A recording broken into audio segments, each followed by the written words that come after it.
Oh, sabi ko na nga ba, dito lang kita matatagpuan. Niloko ka na naman yan, no?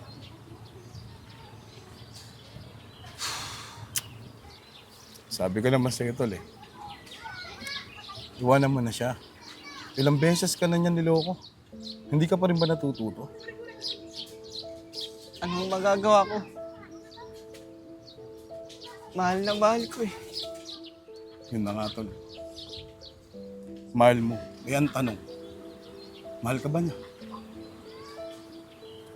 Kung mahal ka ng tao, tol, dapat nire-respeto ka niya. Dapat binibigay niya sa'yo yung pagmamahal na binibigay mo sa kanya. Alam mo, tol, sa relasyon, give and take. Pero sa nakikita ko sa inyo, ikaw lang yung nagbibigay ng pagmamahal.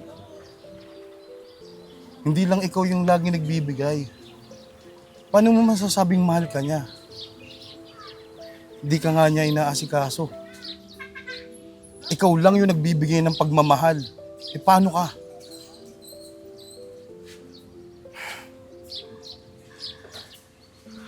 Wala naman akong pagkukulang sa kanya eh. Yun na nga, tol, eh. Wala kang pagkukulang sa kanya. Pero siya ba, natanong niya sa sarili niya kung may pagkukulang siya sa'yo? Di ba hindi?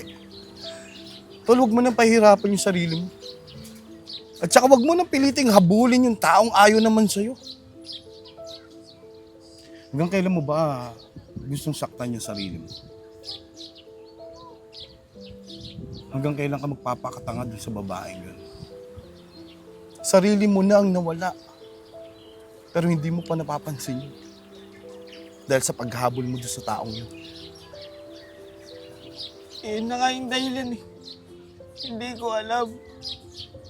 Ba't ako palaging niloloko? Kailangan mo na talagang aralin kung paano mahalin ang sarili mo, tol. Alam mo, tol,